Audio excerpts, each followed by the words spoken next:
Programa de hoje, o humorista mais cancelado, processado e destemido dessa nação. Por que as crianças na Etiópia não escovam os dentes? Porque só deve escovar depois de comer.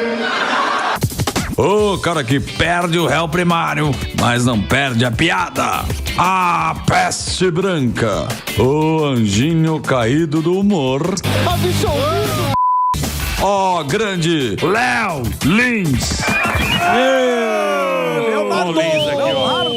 Aê, pô, aí, tamo junto. Obrigado mais uma vez por estar aí com vocês, pô. E aí, tudo bom? Que livro é esse que você tá lançando? Tô lançando um livro novo agora, vim aqui, pô, como eu não tenho esses investimentos bilionários aí que o Sam tava comentando agora, né? 57 bilhões, mas isso aí é um churrasco do Vorcaro, né? Sim, Aí não. de sexta. Isso aí nem é tanto, nem é tanto. E eu vim aqui divulgar a última semana de pré-venda desse livro. Chama O Livro do Humor Negro.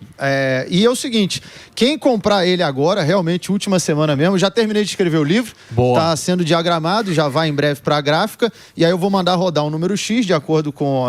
seriam cerca de 5 mil livros, faltam aí menos de 500 para esgotar essa tiragem. Exato. Que vai ser com a capa especial. Para quem tem o livro do insulto e quer completar a coleção...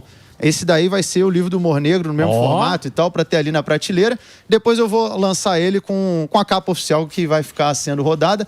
Mas essa capa exclusiva é só para quem adquirir na pré-venda e vai receber o livro autografado também. Olha só que bacana. Então é fabricadohumor.com.br para quem quiser já ter aí essa oportunidade. Depois da vasta perseguição que você teve na mídia das pessoas, o Morgado adiantou aqui que você fez uma grande pesquisa sobre o humor. Que pesquisa é essa? Foi.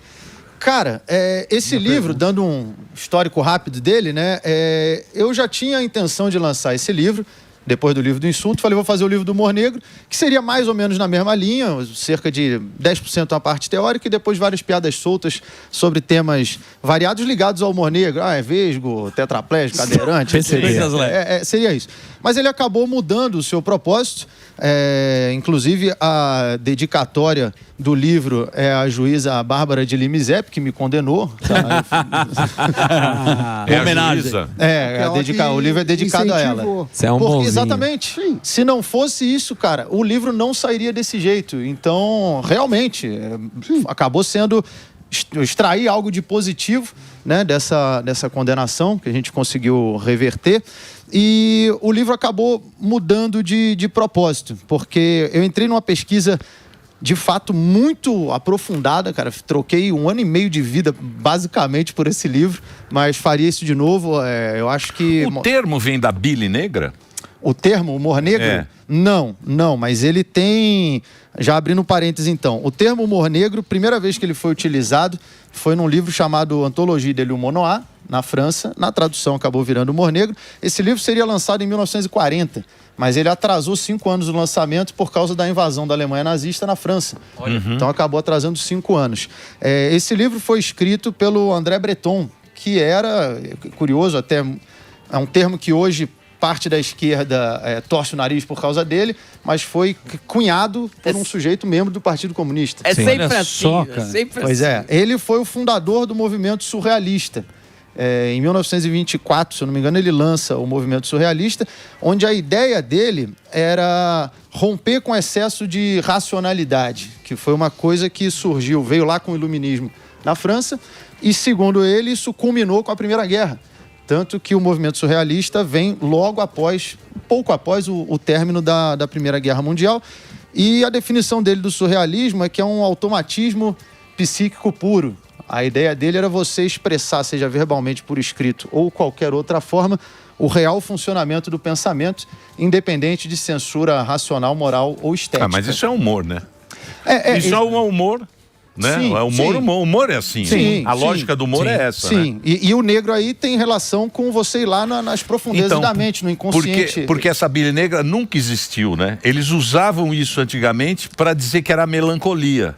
Então, tudo que é a melancolia... O humor negro, ele tá ligado a tudo que é melancolia. É tudo que é a tristeza... Ele vai nesse... Né? Exato. A palavra humor...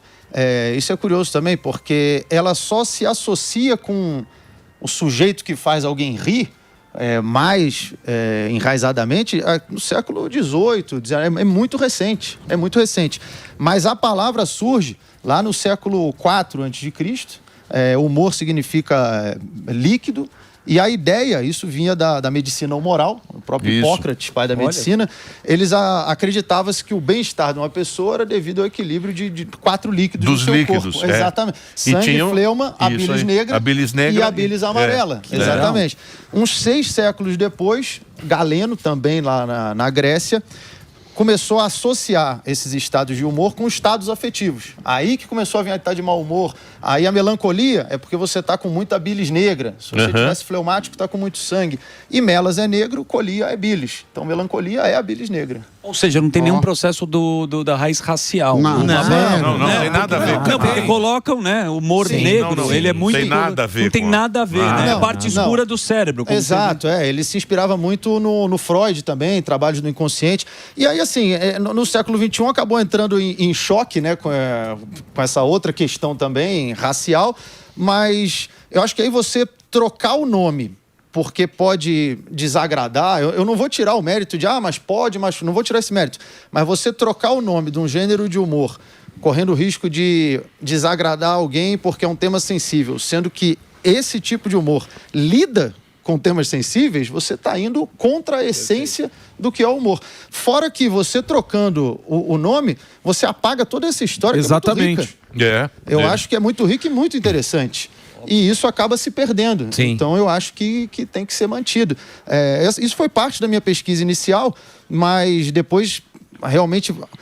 modéstia à parte, eu acho que esse livro aí é o meu masterpiece, minha obra-prima, na minha maior contribuição com a comédia, de verdade.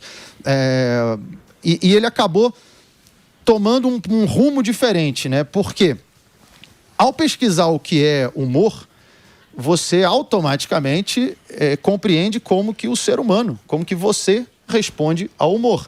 E ao entender como você responde ao humor, possibilita entender você. Então, o objetivo do livro é o uso do humor como uma ferramenta de autoconhecimento. Porque você entender a si mesmo, que é uma coisa que todo mundo fala que é muito importante, e de fato mas você entender a si próprio de uma forma holística, né, como um todo, é muito difícil. Né? Por onde eu começo, para onde eu vou, o que eu faço. Nessa obra de si próprio, a gente acaba sendo o pedreiro, né? Custo triplo e não fica pronto. Exatamente. E o humor, ele acaba sendo meio que uma molécula que contém muito de como você responde a conflito na sua vida, por que uma piada te irrita. Isso vai determinar como você lida com outras questões que podem fazer você questionar valores morais, por exemplo. Então, você entendendo o humor, é possível você entender a si próprio. Mas isso aí ele está ligado ao temperamento humano, temperamento de cada pessoa, né? Porque tem gente que não entende humor, tem gente que não tem a capacidade de entender uma obra humorística. Ele não entende aquilo lá. Não. Sim. Eu classifico assim, tem 3 níveis para você compreender uma piada, né? Um seria você compreender... Primeiro nível, você compreender a estrutura da piada.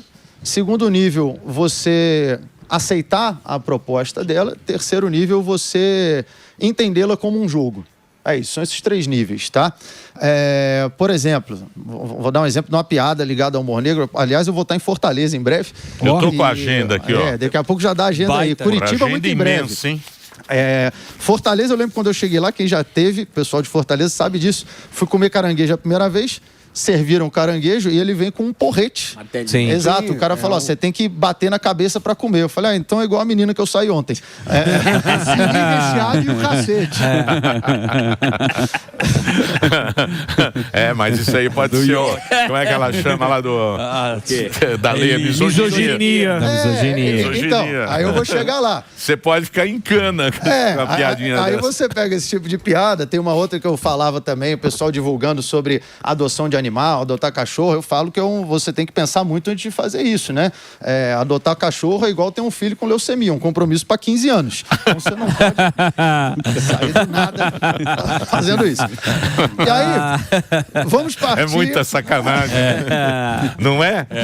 É muita sacanagem. E ele pensa pra fazer isso aí. Claro. Tem estrutura, tem estrutura. Tem estrutura. Não, mas é a melancolia. Tem um propósito. É a melancolia. Vamos partir agora para a análise dos 3 níveis que eu falei, agora que eu citei 2 exemplos. Primeiro nível seria você compreender a estrutura. Uma pessoa que sequer sabe o que é a leucemia, não vai entender a piada. Sim. Não vai compreender, ela vai ouvir e não vai dar risada. Nesse nível mais básico, de fato, você tem questões cognitivas, porque você precisa interpretar, ter todo o conhecimento semântico que está sendo exposto ali, entender as 2 interpretações possíveis ali. Então, isso daí, de fato, algumas pessoas vão ter até maior capacidade cognitiva para compreender realmente, de fato. Se você... Por isso... Em tese, eu falo o estudo, né? Mas olhando como é que é o nosso estudo público aí, é meio difícil, né? Mas em tese, a pessoa que tem mais estudo, ele vai te dar mais repertório também para você poder compreender uma piada. Então, nesse nível básico, de fato, há diferença cognitiva de compreensão de piada. No segundo nível, você entendeu a piada. E aí vai de você gostar ou não. Aí é uma questão de gosto. Sim. Questão de gosto. Sim. Eu não gosto, eu acho isso aí ofensivo, eu acho isso daí de extremo mau gosto. O outro vai falar, não, pra mim eu gosto, eu acho legal. Pessoal. Exatamente. Segundo ponto é gosto. O terceiro é você aceitar como um jogo. Sim, e aí, nesse ponto, cara, já entra uma questão que se torna quase emocional para quem não aceita. Porque a resposta do ser humano, muitas vezes ela é primeiro emocional e depois racional. É como se você já julgasse de cara, e aí depois entra uma suposta explicação para justificar você não ter aceito, sabe? Tem uma pesquisa, foi feita no livro Righteous Mind, acho que é A Mente Moralista, do Jonathan Haidt, que ele trabalha muito com essa questão de moralidade. Eu estudei muito isso também por conta do livro. E é uma pesquisa muito interessante, onde ele expõe que fizeram questionários, né, na rua, falando com o povo. E aí, por exemplo, um dos exemplos que ele dá, que eles fizeram, falava para uma pessoa, olha, isso foi nos Estados Unidos, né? Então, um sujeito encontrou uma bandeira americana velha no armário dele, e falou, essa aqui tá velha, eu vou usar de pano de chão. Pegou, usou a bandeira americana de pano de chão. E dentro da casa dele, acabou. Você acha isso certo ou errado? Aí tinha gente, não, eu acho isso errado. Mas por quê? Não, alguém pode ver e se ofender. Não, mas eu falei que ninguém viu. Na casa dele. Só ele. Não, mas mesmo assim, é errado, porque é um símbolo. Não, mas algumas pessoas têm isso como um símbolo. Não, mas essa pessoa não tem. Não, mas é errado porque... No fim das contas, a pessoa falava, eu não sei explicar, mas pra mim é errado. Ou seja... É o local, é o contexto, o ambiente, o que acontece com você. Uma coisa é a piada dentro de um teatro, uma coisa é uma piada fora. E foi uma resposta emocional. Sim. E aí, parte do cérebro cria uma justificativa racional. Tenta justificativas, para a sua resposta emocional. Por isso que quando a gente vai debater questões... você pega aborto, é uma questão que umas pessoas vão ter opinião e outras, e muitas das vezes isso já é uma reação emocional, influenciada também por crenças religiosas e ideológicas. Mas, quando você desmonta o argumento, seja em relação a isso, seja em relação à política, o cara é muito fã do candidato A ou do candidato B, e aí você mostra por 1 mais 1 igual a 2 que a opinião dele está errada, você ainda assim não vai desmontar a crença dele, porque Exatamente. A razão da crença dele não é esse argumento. Esse argumento ele foi feito pós uma escolha emocional quase que automática. Então, você derrubar isso não vai mudar a crença dele. E aí, nesse último nível, entra essa questão, que aí, de fato, algumas pessoas realmente não vão aceitar. Tanto que isso é interessante, porque nunca, eu acredito, né, que nunca na tua história aí de comédia, das pessoas querendo que você seja preso, nunca ninguém veio com o teu livro, né? Léo, eu acho que esse teu argumento aqui, ninguém nunca vem com o teu livro. Vem com o emocional do que as narrativas criam a respeito das tuas piadas. Sim. E, cara, inclusive alguns livros... na área do humor, que aqui no Brasil ainda é muito escasso essa pesquisa. Para vocês terem noção, a gente traçando um pouco de pesquisas a respeito do humor.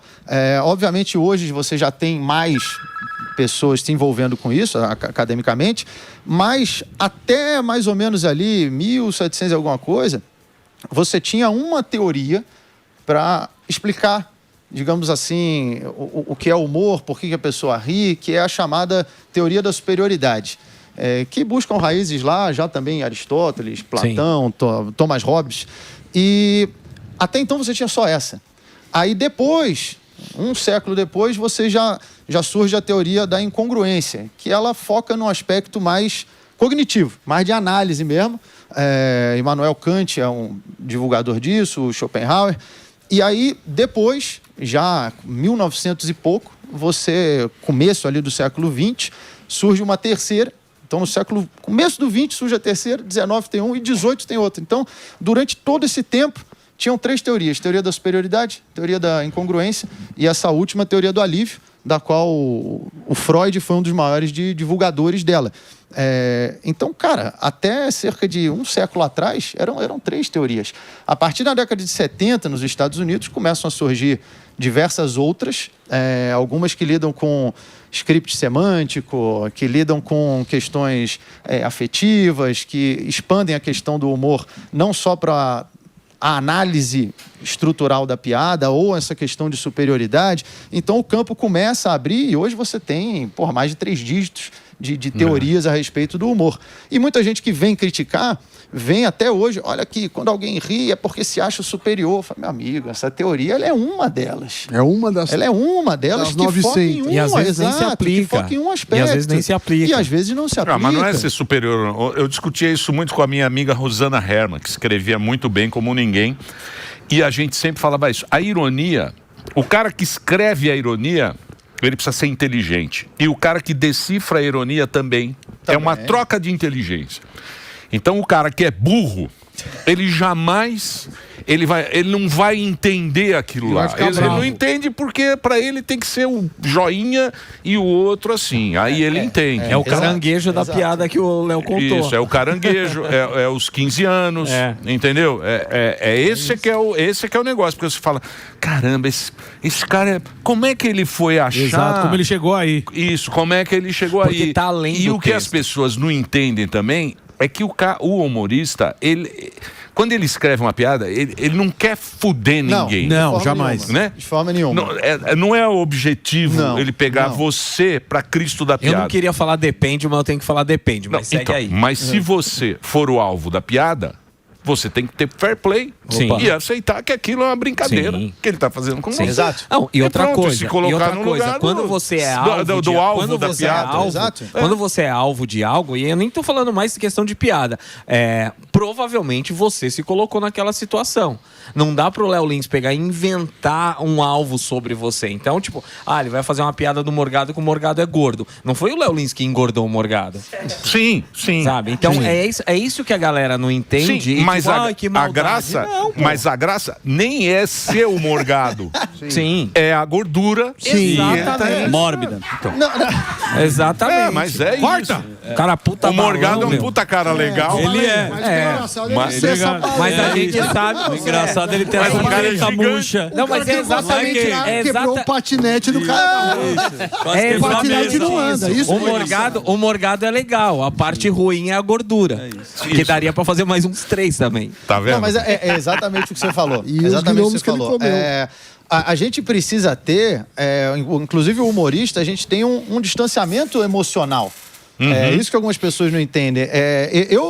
Eu deixo isso meio claro até no começo do meu show. E perceba bem que nas sociedades mais evoluídas, as piadas não têm problema de interpretação. Porque são sociedades mais evoluídas. Sim. É muito curioso isso. Fato. Eu vou fazer um break agora para os inteligentes, não é? Evidentemente. lógico. Os inteligentes. Esse programa tem uma audiência muito qualificada. É humor para poucos. Que é humor para poucos. Nossa audiência é muito qualificada porque está entendendo. O novo livro, que é Livro do Humor Negro, já está à venda. Você entra lá tá aí, ó, fabricadumor.com.br, quem quiser essa promoção especial do Léo Lins. Eu já comprei. O break do Reginaldo. Vai lá, Reginaldinho. Acabei de comprar. Ô, Léo, você estava falando da parte emocional. Quanto tempo você acha que é o timing de uma piada? Por exemplo, vamos pegar uma coisa que aconteceu com você. Você foi fazer uma piada, até agora o terremoto no Japão. Ei, você não já mexe nisso. Não mexe com isso. Não, é um exemplo. Você já se ferrou quando você fez no timing disso. Se você colocar essa piada pra frente, talvez ela perca também a graça. Como que você avalia isso? Tem uma frase famosa que eu acho que é comedy is tragedy plus time. O humor é a tragédia mais o tempo. E um autor americano sugeriu uma correção, porque de fato, se passar muito tempo, às vezes perde a graça já também. Então seria o humor é igual a tragédia, mais a quantidade correta de tempo. Boa. Às vezes muito perto não dá, nem muito longe também dá. Então ele fez uma atualização dessa que de fato faz muito sentido. Sim. De fato faz muito sentido. E isso vai entrar na questão emocional, né? Se a gente faz uma piada aqui, tem grande chance de o pessoal dar risada. Agora lá no Japão, não. É melhor parar, disso, porque esperar. tá mais perto. Fisicamente e aí, naturalmente, emocionalmente. E a comédia, ela pede essa distância emocional, né? Eu abro o meu espetáculo Peste Branca, que está hoje em dia no YouTube, falando que para vocês terem a melhor experiência no meu show, vocês têm que deixar de lado duas coisas nesse momento: o celular e a empatia. A empatia é inimiga do riso. Ele estraga tudo. Aí a pessoa pensa, então vou rir da dor do outro. Vai. A dor não é sua. Aproveita que quando for a sua, vai perder a graça. Aí alguém fala, então você ganha dinheiro com a desgraça dos outros. A igreja evangélica também. E tem vários Cada um faz do seu jeito. Ninguém vai na igreja porque tá bem pra caramba. Mas aí que tá. E é isso que... E esse é que é o grande problema de toda essa história do processo e tudo. Porque a pessoa que lê, eu vou comprar agora um livro do humor negro. Eu vou comprar esse livro. Que material você acha que eu vou encontrar dentro desse livro que está escrito em letras garrafais? Versículos. Livro do humor negro. Peça de teatro. Neste local, onde você compra o ingresso, paga o ingresso, entra e chama-se Peça do Humor Negro. Exato. Tá no O que você acha que você vai encontrar nesse local? Tá muito claro. Você entendeu? Perfeito. Os carinhosos dançando. Não é. Tem coisas fofas. Faz sentido. Vai encontrar o pessoal do GNT sentado de perninha cruzada. Assim. Então isso aí, o grande problema disso tudo é rede social e o alcance do negócio que tem de pessoas que nem sabem que estão falando daquilo. Exato. Sim. Que entram na conversa. Exatamente. Que é onde você se ferrou. Sim, é o que sempre acontece. É alguém que... No livro eu chamo isso de disseminador. Dissemina dor. Que é o cara que pega algo que machucou ele e espalha para que outros se machuquem. E aí junto... É como se... o humor é como se fosse uma agulha. A agulha, ela pode ferir e machucar, mas também pode costurar uma roupa e te ajudar a se aquecer do frio. Aí a pessoa que se machucou com a agulha, ela pega e sai espetando todo mundo para juntar um grupo de pessoas que se feriu com a agulha e se juntarem pelo fim da agulha. Então, e ainda tem uma outra questão. Esse cara que viu todo mundo ser espetado pela agulha e ele não foi, ele também vai lá e pega e fala assim, não, eu vi realmente, esse é o que é o pior de todos. Também. Mas eu entendo, isso aí é o que eu falei.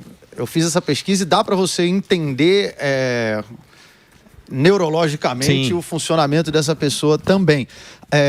Mas a questão é essa. E eu procuro deixar claro, para mim é isso. Então você é a favor de qualquer piada? Não é qualquer piada em qualquer lugar. É no local adequado. Sim. Eu falo isso. O limite do humor é a ocasião. Exato. É o que eu falo.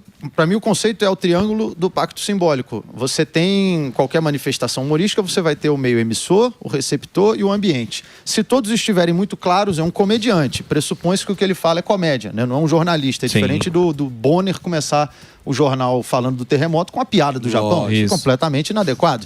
Agora, é um comediante. Fica a dica, é um comediante. Num palco de teatro, que é um ambiente para isso, quem tá ali sabe, acabou. Sim. Você não gostou? Levanta e vai embora. É isso, ponto. E tem essa questão do distanciamento emocional, que ela envolve...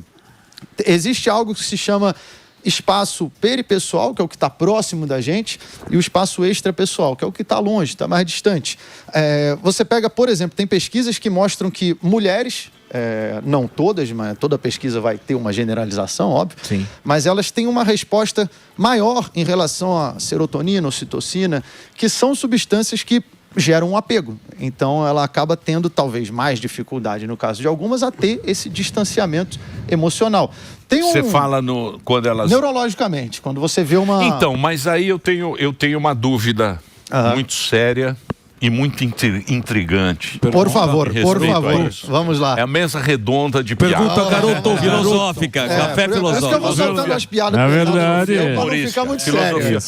Veja só, as mulheres, é muito difícil a gente entender o universo feminino. Também, o universo feminino, sim, ele é muito mais rico do que o nosso. Sim. Vou te dar um exemplo. Perfeito. A mulher, quando ela vê uma cena de um homem caindo da bicicleta, ela não tem a mesma reação nossa. A gente acha uma atrapalhada e automaticamente você ri. A mulher, ela fala, tadinho, coitado desse cara, ele caiu da bicicleta, será que ele se machucou? Porém, as mulheres se apaixonam por homens que a fazem rir. Elas não gostam de cara desses moralistas de merda. Não. Esses moralistas de merda, elas odeiam, sabe? Esse, tipo o Greg. Que horrível isso. Elas gostam de um cara... Gregs.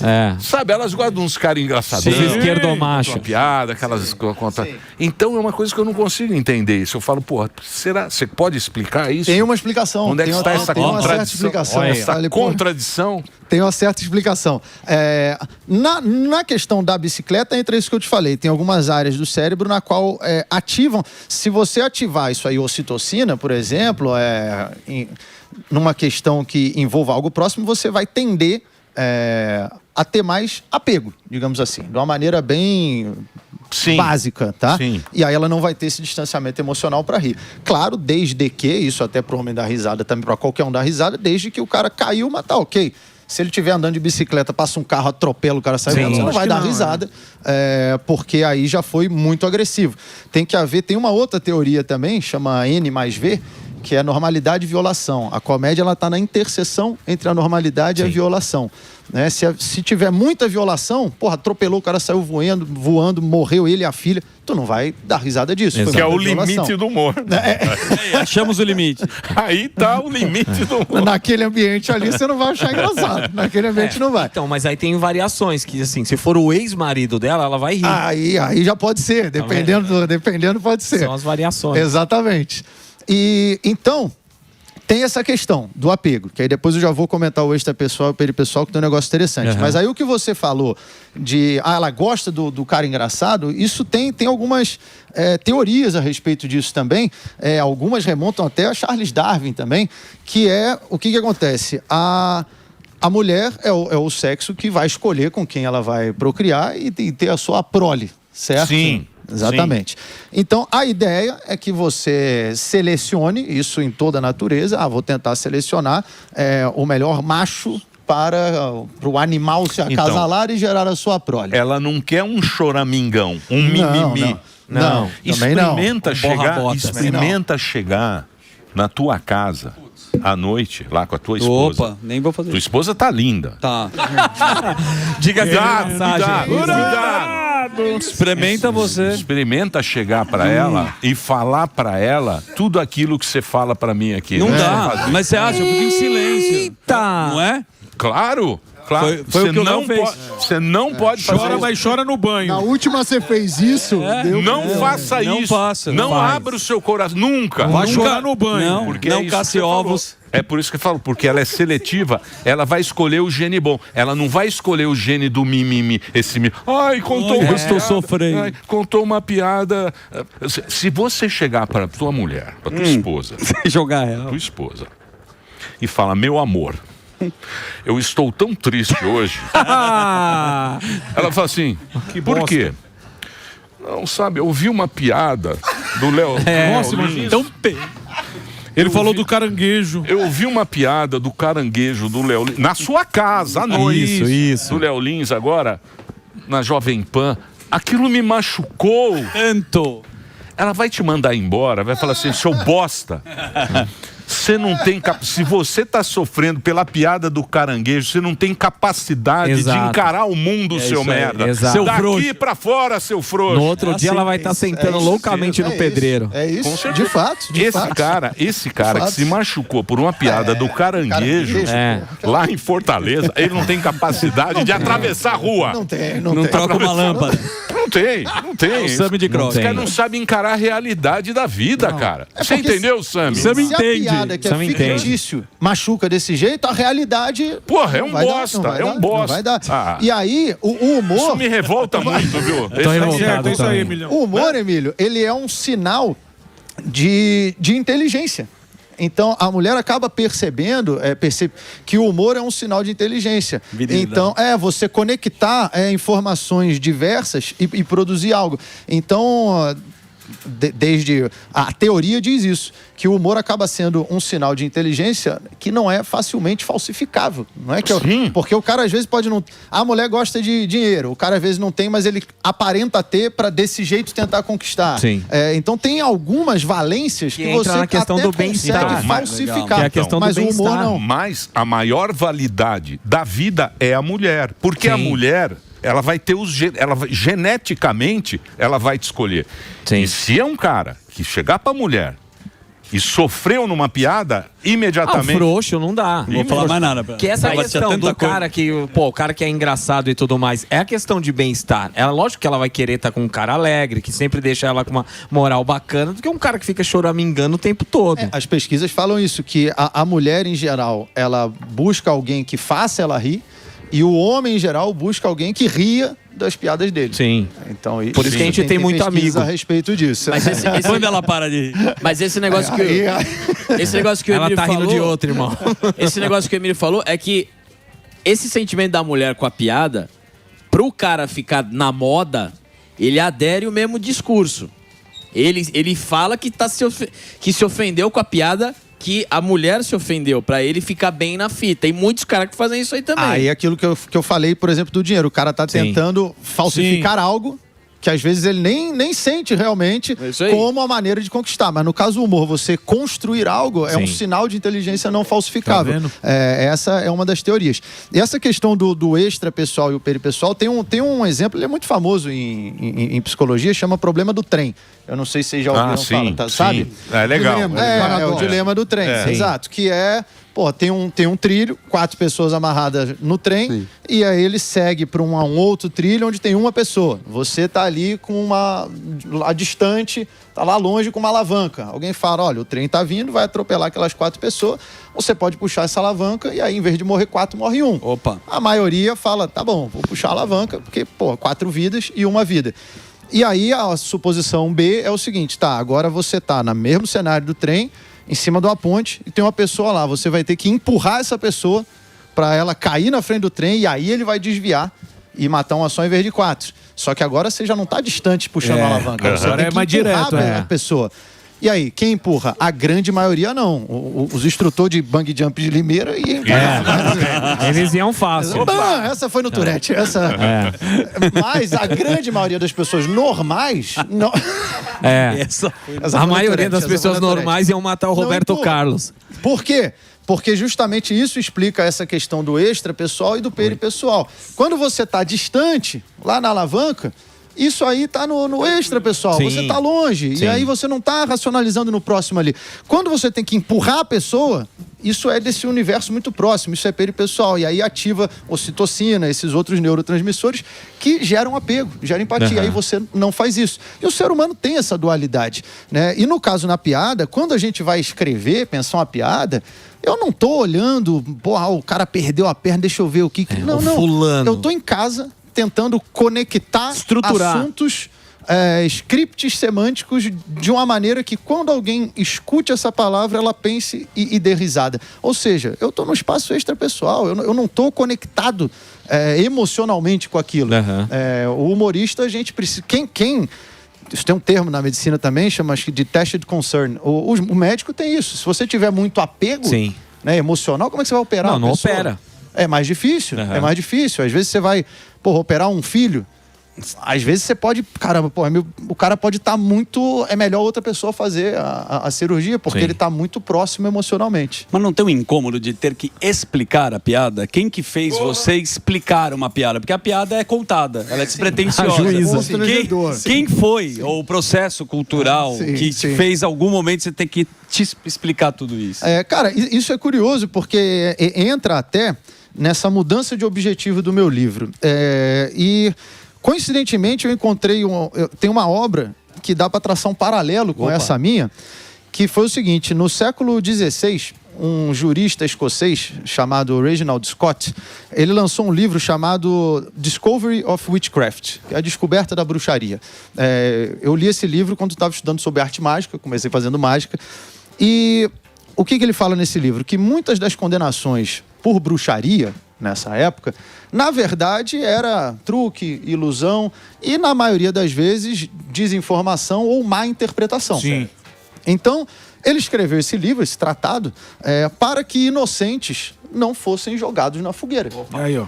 E aí a gente avança quase 5 séculos e eu me vejo diante da mesma situação. Na fogueira. Porque o que acontecia? A suposta bruxa falava algo, 98 pessoas ficavam bem, 2 ficavam doentes. Ignoravam quem ficou bem e falavam, olha aí, olha a prova que a bruxaria existe. Queima a bruxa. Exato. Hoje, o comediante conta a piada, 98 dão risada, 2 se ofendem, olha a prova que não era humor. É discurso de ódio. Condena ele. É isso. Bom. E o lance do humor também tem bom. muito que a graça nem é em si o cara sem a perna ou a leucemia. Não é essa a graça. É o absurdo que você tirou. Você tirou ali e os 15 anos é o meio. Não é a falta da perna, ou a doença, ou a agressão. Aquilo não é a graça. A graça é o que você construiu para chegar àquilo, né? Como que isso aí você vê de tanto estudar essa parte aí que seria ou um trocadilho ou alguma coisa? Não, é exatamente o que você falou. Quando o sujeito ri, você está rindo da estrutura cômica. Isso. Não você tá rindo da leucemia. Exato. Tem um exemplo que é você criar siglas diferentes para a palavra AIDS, pode ser engraçado.